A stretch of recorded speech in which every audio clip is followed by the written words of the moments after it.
నమస్కారం city news కు స్వాగతం. విధి నిర్వహణలో మరణించిన పోలీసు వడ్ల శ్రీధర్ కుటుంబాన్ని ప్రభుత్వ పరంగా ఆదుకుంటామని రాష్ట్ర రవాణా శాఖ మంత్రి పొన్నం ప్రభాకర్ గారు, ప్రభుత్వ సలహాదారు మహమ్మద్ అలీ షబ్బీర్ గారు అన్నారు. పాల్వంచ మండల కేంద్రానికి చెందిన గ్రేహాండ్స్ కానిస్టేబుల్ వడ్ల శ్రీధర్ అంత్యక్రియల్లో పాల్గొన్న మంత్రి పొన్నం ప్రభాకర్ గారు, రాష్ట్ర ప్రభుత్వ సలహాదారులు షబ్బీర్ అలీ గారు, జహీరాబాద్ ఎంపీ సురేష్ షక్కర్ గారు విధి నిర్వహణలో ప్రాణాలు కోల్పోయిన వడ్ల శ్రీధర్ కుటుంబానికి అండగా నిలుస్తామని తెలిపారు. చర్చల ద్వారా సమస్యలు పరిష్కరించుకోవాలని, హింసా మార్గాన్ని విడనాడాలని అన్నారు. మరణించిన శ్రీధర్ కుటుంబానికి 2.17 కోట్ల రూపాయలు ఆర్థిక సహాయం ప్రభుత్వం నుండి అందజేయబడుతుందని తెలిపారు. కుటుంబంలో ఒకరికి ఉద్యోగంతో పాటు 300 గజాల ఇంటి స్థలాన్ని అందిస్తామన్నారు. పార్థివ దేహానికి పూలమాల వేసి నివాళులు అర్పించారు. కుటుంబ సభ్యులను పరామర్శించారు. ప్రభుత్వ పోలీసు లాంఛనాలతో అంత్యక్రియలు జరుపుతామని తెలిపారు. ఈ కార్యక్రమంలో జిల్లా collector Ashish Sangwan, SP Rajesh, greyhounds commander operation Raghavender Reddy, OSD Dayanand, అదనపు ఎస్పీ చైతన్య రెడ్డి, డిఎస్పీ శంకరయ్య, జిల్లా గ్రంథాలయ సంస్థ చైర్మన్ మద్ది చంద్రకాంత్ రెడ్డి, అదనపు collector revenue V Victor, RDO Veena, police revenue అధికారులు, గ్రామస్తులు పాల్గొన్నారు. शस्त्र गार्ड बाजो शस्त्र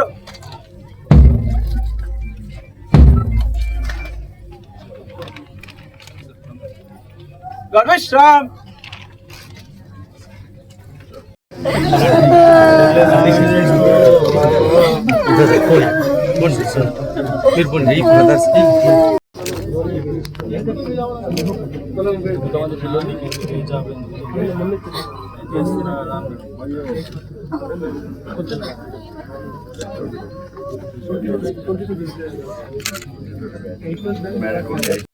నడుపుతాడనుకున్నా నా కొడుకు నాకేం లేదు. నా కొడుకు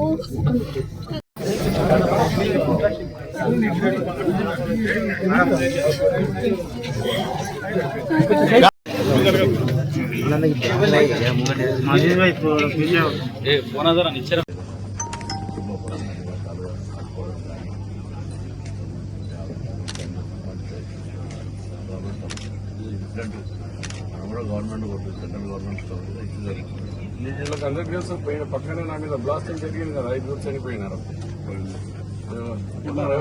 అవును సార్. ఎవరున్నారు? క్లైమర్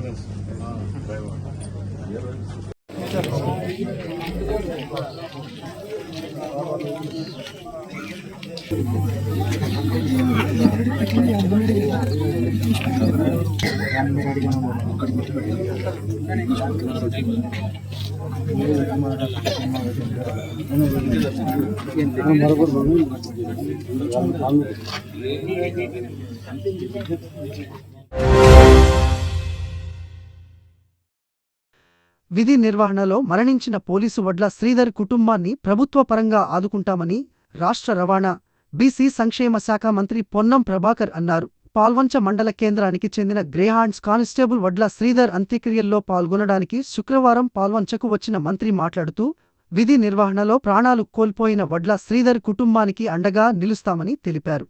చర్చల ద్వారా సమస్యలు పరిష్కరించుకోవాలని, హింసా మార్గాన్ని విడనాడాలని ఆయన అన్నారు.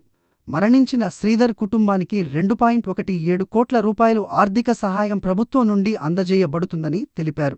తొలుత శ్రీధర్ పార్థివ దేహానికి పూలమాల వేసి నివాళులు అర్పించారు. కుటుంబ సభ్యులను పరామర్శించారు. ప్రభుత్వ పోలీసు లాంఛనాలతో అంత్యక్రియలు జరుపుతామని తెలిపారు.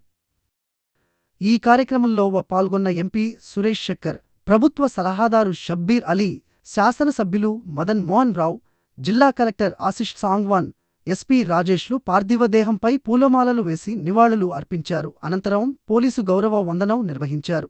ఈ కార్యక్రమంలో greyhounds commander operation Raghavender Reddy, OSD Dayanand, అదనపు ఎస్పీ చైతన్య రెడ్డి, డిఎస్పీ శంకరయ్య, జిల్లా గ్రంథాలయ సంస్థ చైర్మన్ మద్ది చంద్రకాంత్ రెడ్డి, అదనపు collector revenue V Victor, RDO Veena, police revenue అధికారులు, గ్రామస్తులు పాల్గొన్నారు. విధి నిర్వహణలో భాగంగా నిన్న ములుగు జిల్లాకు సంబంధించినటువంటి ఆ పోరాటం లోపల చనిపోవడం జరిగింది. ఆయన ఆత్మకు శాంతి చేకూరాలని ప్రభుత్వం తరఫున నివాళులు అర్పించడానికి ఇక్కడికి రావడం జరిగింది. అతని కుటుంబానికి సంఘీభావం తెలియజేస్తూ వారు ధైర్యంగా ఉండడానికి ప్రభుత్వ పక్షాన అన్ని రకాలుగా అండగా ఉంటాం అనే మాట చెప్పడానికి కొరకు ఇక్కడికి రావడం జరిగింది. 8 మాసాల క్రితమే వివాహమై కూడా విధి నిర్వహణలో క్రమశిక్షణతో పనిచేస్తూ అక్కడ జరుగుతున్నటువంటి అంశం లోపల మరి అక్కడ జరిగినటువంటి ఇన్సిడెంట్లో 3 పోలీసులు చనిపోవడం జరిగింది. అందులో వడ్ల శ్రీధర్ తన ప్రాణాలు కోల్పోవడం జరిగింది. ప్రభుత్వ పరంగా గౌరవ ముఖ్యమంత్రి గారి ఆదేశాల మేరకు మేము, అదేవిధంగా ప్రభుత్వ సలహాదారు షబీర్ అలీ గారు, పార్లమెంట్ సభ్యులు సురేష్ షెట్కార్ గారు, గౌరవ శాసనసభ్యులు మదన్ మోహన్ గారు, అదేవిధంగా జిల్లా కలెక్టర్ గారు, ఎస్పీ గారు, అందరూ కూడా ఈరోజు ఆ కుటుంబానికి అండగా ఉంటామని, ఇటువంటి వాటిని సహించేది లేదనేటువంటి మాట చెప్పడం కొరకు రావడం జరిగింది. ప్రభుత్వం తరఫున ఇప్పటికే అన్ని వర్గాలకు సంబంధించి హింస తావుండద్దు, హింస ఏ అంశానికి కూడా పరిష్కారం కాదు, ఏదైనా చర్చలతో పరిష్కారం కావాలని చెప్పడం జరిగింది. అటు కేంద్ర ప్రభుత్వం చేస్తున్నటువంటి ఈ యొక్క కార్యక్రమం కావచ్చు, ఇటు నక్సలైట్ల పేరుగా జరుగుతున్నటువంటి అంశం కావచ్చు, ఇవన్నీ కూడా ఉండడానికి వీల్లేదు. అవి సంస్థలు కావచ్చు, అవి ప్రభుత్వాలు కావచ్చు, అవి వ్యక్తులు కావచ్చు, ఎవరైనా సరే హింసకు పాల్పడితే దానికి బేసిక్గా కాంగ్రెస్ పార్టీ వ్యతిరేకం. అందులో ప్రజాస్వామ్యాన్ని విశ్వసించేటువంటి ప్రభుత్వాలు ఏవైనా కూడా ఇటువంటి విధానానికి అంగీకరించామని చెప్పడం జరిగింది. దీనికి సంబంధించి జరుగుతున్న పరిణామాల్లో నిన్న వాళ్ళు కూడా మేము సీజ్ ఫైర్ చేసి చర్చలు కంటా ఉన్నారు. సెంట్రల్ గవర్నమెంట్ కఠినంగా ఉంటుంది అనేటువంటి మాట చెప్తా ఉన్నారు. కాబట్టి వాటన్నిటి మధ్యలో ప్రాణ నష్టం జరగకుండా ఉండి శాంతి భద్రతలు కాపాడుతూ ఎవరిని కూడా ఎవరు చంపుకోవడం లేవు, చట్టం ఉంది, లా ఉంది, దాని ప్రకారంగా పోతే బాగుంటుంది అనేటువంటి అభిప్రాయాన్ని గౌరవ ముఖ్యమంత్రి గారి పక్షాన తెలంగాణ ప్రభుత్వం ఇప్పటికే అనేక సందర్భాల్లో కేంద్రాన్ని కోరినాం. దానికి సంబంధించినటువంటి ఒక 2 కేశవరావు గారు, జానారెడ్డి లాంటి వ్యక్తులను కేంద్రంతో మాట్లాడడానికి సంబంధించిన కార్యక్రమం కూడా జరుగుతుంది. అందులో ఈ సంఘటన జరగడం అనేటువంటిది చాలా దురదృష్టకరం. ఆ యువకుడికి జరిగిన నష్టాన్ని ఎవరు తేలేకపోయినప్పటికీ కూడా ఇటువంటి విధి నిర్వహణలో చనిపోతున్నటువంటి పోలీసులు కానీ ఇతర ఎవరైనా కూడా ప్రభుత్వం అండగా ఉంటుంది. అదో ముఖ్యంగా శాంతి భద్రతలు కాపాడడానికి సంబంధించిన జరుగుతున్న అంశంలో చనిపోయినటువంటి అంశంగా వారికి ప్రభుత్వం అండగా ఉండి వారికి మొత్తం కుటుంబ పరంగా దాదాపు 2,17,00,000 రూపాయలు వివిధ పద్ధతుల ద్వారా ఒక 300 గజాల స్థలము వాళ్ళ కుటుంబంలో ఒక ప్రభుత్వ ఉద్యోగాన్ని చేయడానికి మరి నిర్ణయం తీసుకోవడం జరిగింది. వాటికి సంబంధించినటువంటి కార్యక్రమం జరిగింది. అదేవిధంగా అధికారికంగా వారికి నివాళులు అర్పించి వారిని ఆత్మకు శాంతి చేకూరాలని మేము కోరుకుంటాము.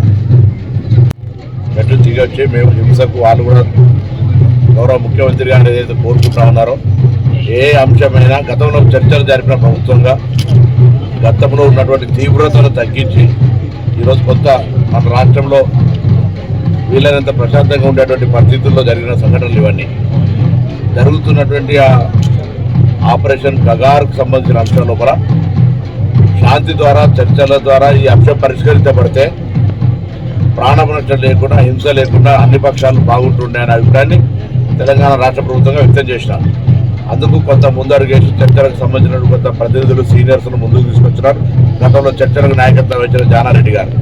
ఇది జరుగుతున్న పరిణామం లోపల వాళ్ళు కూడా ఒక అడుగు కిందికి వచ్చి మేము కాల్పులు విరమిస్తా ఉన్నాం, మేము కూడా ప్రజాస్వామ్యాన్ని ఒక మెట్టు దిగినట్టుగానే ప్రజాస్వామ్యం మీద మేము శాంతియుతంగా మేము డిస్కషన్కు అనేటువంటి మాట వాళ్ళ సందేశాన్ని ఇచ్చారు. సో ఇటువంటి సందర్భంలో జరిగిన సంఘటన ఇది. ఈ సంధి మార్గంలో అంటే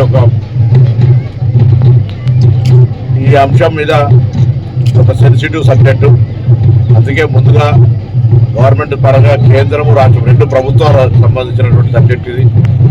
సెంట్రల్ సబ్జెక్టు, ఈ ఫెడరల్ సిస్టమ్లు ఇవన్నీ కూడా 2 కూడా ప్రభుత్వాలు శాంతి భద్రతలకు సంబంధించినటువంటి ఈ అంతర్గత భద్రతకు సంబంధించి బయట ఇంటర్నేషనల్ ఇష్యూస్ వచ్చినప్పుడు వేరు, state and internal state India వచ్చినప్పుడు జరిగిన సంఘటనల లోపల ఇటువంటి జరుగుతున్న సందర్భంలో ఏ మార్గం వహిస్తే బాగుంటుంది అనేటువంటి డిఫరెన్స్ ఆఫ్ ఒపీనియన్ ఉన్నా ఏది ఉన్నా డిస్కషన్ తోటి రిజాల్వ్ అవుతుంది, పరిష్కారం అవుతుంది అనేటువంటి విశ్వాసం కొద్దీ మేము మా ప్రతిపాదన వస్తాము. వాళ్ళు కూడా ప్రతిపాదన వచ్చారు.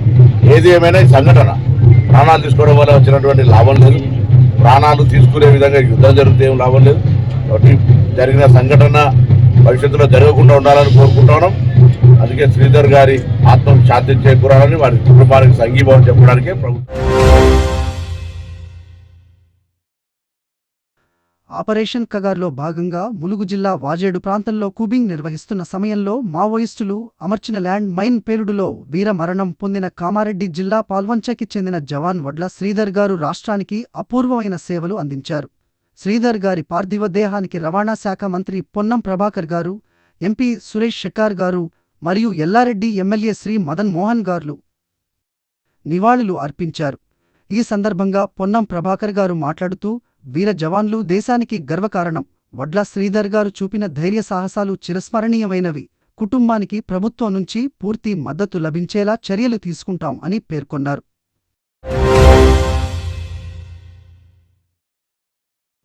భారతి చట్టం ప్రకారం వచ్చిన అర్జీలను చట్ట ప్రకారం పరిశీలించి చర్యలు చేపట్టాలని జిల్లా కలెక్టర్ ఆశిష్ సాంగ్వాన్ అన్నారు. శుక్రవారం లింగంపేట్ ఎంపీడీఓ సమావేశ మందిరంలో రెవెన్యూ టీంలతో సమావేశం నిర్వహించారు. గత నెల 17 నుండి 30 వరకు లింగంపేట్ మండలంలో భారతి చట్టం ప్రకారం 23 రెవెన్యూ గ్రామాల్లో పైలట్ ప్రాజెక్టు క్రింద రెవెన్యూ సదస్సులు నిర్వహించి భూములకు సంబంధించిన అర్జీలను స్వీకరించారని, అట్టి చట్టం ప్రకారం 4225 దరఖాస్తులు రావడం జరిగిందని కలెక్టర్ తెలిపారు. ఆయా అర్జీలను పరిశీలించి పరిష్కరించడానికి 9 టీంలను ఏర్పాటు చేసి దరఖాస్తుల ప్రకారం భూములను పరిశీలించడం జరుగుచున్నదని తెలిపారు. ఇప్పటి వరకు 1443 దరఖాస్తులకు సంబంధించిన క్షేత్ర పర్యటన చేసి భూములను పరిశీలించడం జరిగిందని తెలిపారు. మిగతా దరఖాస్తులకు సంబంధించిన వాటిని త్వరగా పరిశీలించాలని అన్నారు. అటవీ క్షేత్రాల్లోనూ భూములను జాయింట్ సర్వే చేయాలని సూచించారు. దీర్ఘకాలిక పెండింగు దరఖాస్తులను కూడా పరిశీలించాలని తెలిపారు.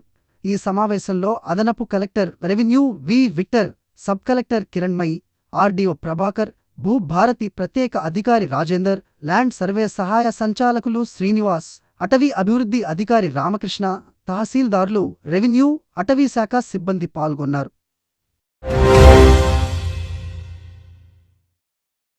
ఈ రోజు కామారెడ్డి మార్కెట్లో పసిడి ధరలు 10 గ్రాముల బంగారం 98,300 వెండి 1000 రూపాయలు.